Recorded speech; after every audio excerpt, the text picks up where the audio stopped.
Next is assurance level of related services, which contain a low level of assurance, moderate level of assurance and high level of assurance. In low level of assurance there are less evidence accumulated and the requirement is: establish understanding with client. Gain knowledge about client's industry. Gain knowledge about client. Make inquiries of management. Check the compilation financial statement. Prepare documentation.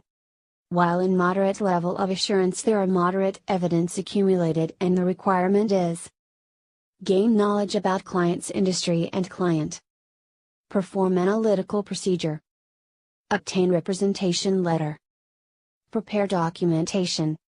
Then in high level of assurance there are high evidence accumulated and it require auditor to obtain understanding of client and its internal control. Assess the risk of materially misstated financial statement. Design the nature, timing and extent. Perform analytical procedures and test of detail. Issue audit opinion report. Next topic is due diligence, where there are certain information required specific review, such as personnel's contract of employment, identify the members of managements and key personnel and their roles, legal arrangements such as lease, audited financial statements, management accounts and forecasts and budgets. Due diligence require auditor to: 1. Information gathering. 2. Verification of specific management reps. 3. Identification of assets and liabilities. 4. Operational issues. 5. Acquisition planning. 6. Management involvement. 7. Credit. Next. Forensic audit. Forensic audit will enable the investigating accountant to ascertain and marshal in his report the information relevant to the purpose of his inquiries and to give recommendations and conclusions based on this information. For example, business or employee fraud, criminal investigations, shareholder and partnership dispute, business economic losses, prospectus reports, purchase of shares in a private company or partnership, request for loan, investigations under statute. Forensic audit also required on: first, the use of critical analysis and investigative skills, integrated with accounting knowledge and business experience. Second, to report to the company that has appointed him, or in the case of a regulatory body. Third, personnel who are trained in detecting, investigating and deterring fraud and white-collar crime. Next stage of audit. 1. Instruction from client, where client is written and establish the aim and scope of assignment, and who the beneficiary of the report, confidentiality issues, schedule of investigations and reasons for any limitations imposed. 2. Communicating with the auditors. If investigating accountant not the auditor, he should make arrangements to ensure that the auditors are informed of the impending investigation and to communicate with the auditors as a matter of professional courtesy. 3. Assessing the aims and probable scope of the investigations. Assess whether you can achieve the aim and assess whether the scope of investigation can be covered. 4. Obtaining background information. Preliminary visits to be made to gain an overall appreciation of the situation. 5. Deciding the outline of the audit report. Important to draft the main and subheading of the report, as this will help him guide the direction of the investigation, facilitates the control of the staff and provides a framework for the final reporting writing. 6. Fact gathering. Facts that gathered during the visit are to be compared and analyzed. Prepare detailed listing of important and critical points. 7. Drafting the audit report. The work should be completed in parts and, once work completed, should write report. 8. Clearing the draft report with the company being investigated. All factual parts of the draft report to be cleared with the company to be investigated. Now I will talk about non-assurance service. Next. Secretarial services. Job under of secretarial services is: provide secretarial services to clients. Incorporation of new company. Deregistration of company. Winding up company.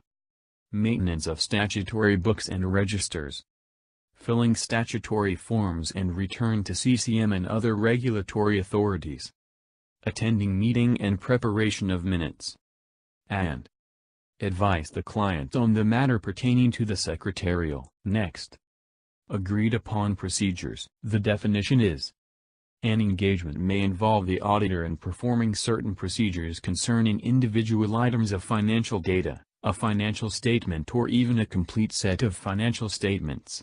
Objective of an agreed-upon procedures engagement is to carry out procedures of an audit nature to which the auditor and the entity and any appropriate third parties have agreed, and to report on factual finding and no assurance is expressed. Next, procedures and evidence. 1. Inquiry and analysis. 2. Recomputation, comparison and other clerical accuracy. 3. Observation, inspection and obtaining confirmation. 4. Depends on what has been agreed. Next is consultation. The management consultation to a client is usually made verbally or in writing. The examples of consultation is: 1. Consultancy in public offering of stock. 2. Acquisition of a company. 3. Venture into new business. 4. Development of new product. 5. Study for new location for business, restaurant. 6. Developing the internal control procedures for the clients. 7. Operational improvement, cost reduction, process flow improvement, etc. Compilation of financial information. Compilation of financial information is service that includes the collection, classifying and summarizing of financial information. Mostly this are being done by partnership or sole proprietorship business. Procedures that auditor must do are: first, obtain general knowledge of the business and operation. Second, obtain knowledge about the accounting policy and practices. Third, obtain understanding of the nature of the entity's business transactions. Fourth, accounting basis on which the financial statement are presented. Lastly, obtain knowledgement from the management of its responsibility of the appropriate financial information. In term of reporting, it should state compilation report to. Review of financial information. In a review of financial information, the auditor will provide moderate level of assurances since it does not involve assessment of accounting and internal control, test of records and other procedures. There are 8 procedures that the auditor must do in order to review the financial information, which are: first, obtain an understanding of the business and industries. Second, obtain understanding on the accounting system and nature of the business asset, liabilities, revenue, and expenses. Third, inquire entities' personnel that responsible for the financial reporting. Fourth, inquire the action taken at Board of Directors meetings. Fifth, perform analytical procedures to identify individual items that are unusual. Sixth, read the financial statement to determine if there are comply with the financial reporting framework. Seventh, perform certain level of audit technique for every balance sheet items. However, there is no need to get confirmation from the third party or physical observation. And finally, obtain written representation from management for all matter including subsequent event.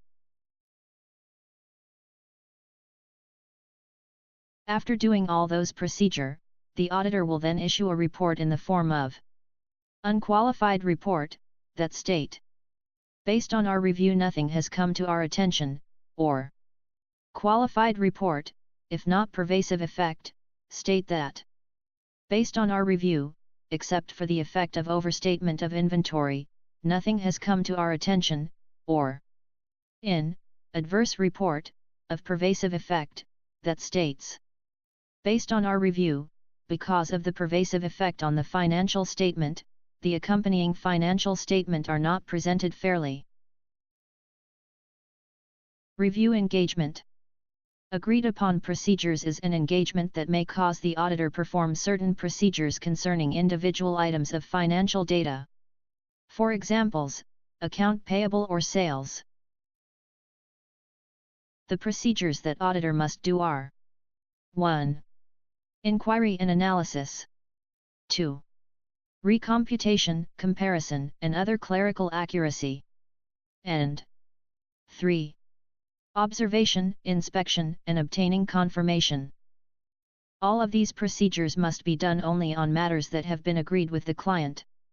The auditor need to document important matters when providing evidence to support the report of factual finding. In terms of reporting, the report should state, "We have performed the procedures agreed with you." Examination of prospective financial information.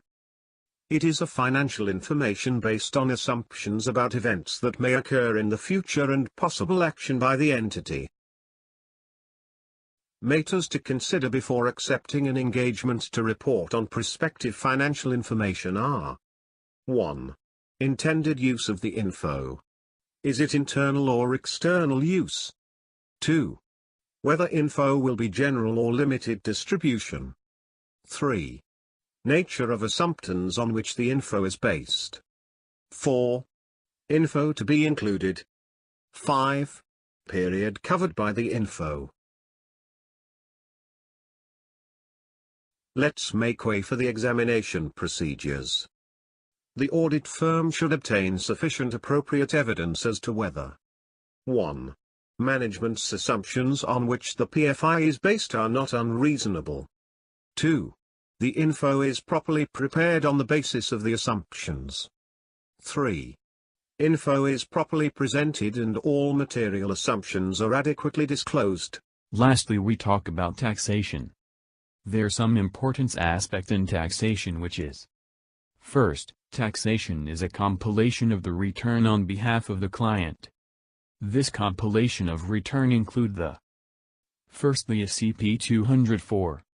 Second, Form C and tax computation. 3. Form R, which for the information about Section 108 tax balance. And lastly is Form E and EA for employer and employee. Secondly is when using the taxation, it can give advice to client on new changes, rate, and new incentives, and can help the organization on the tax plan.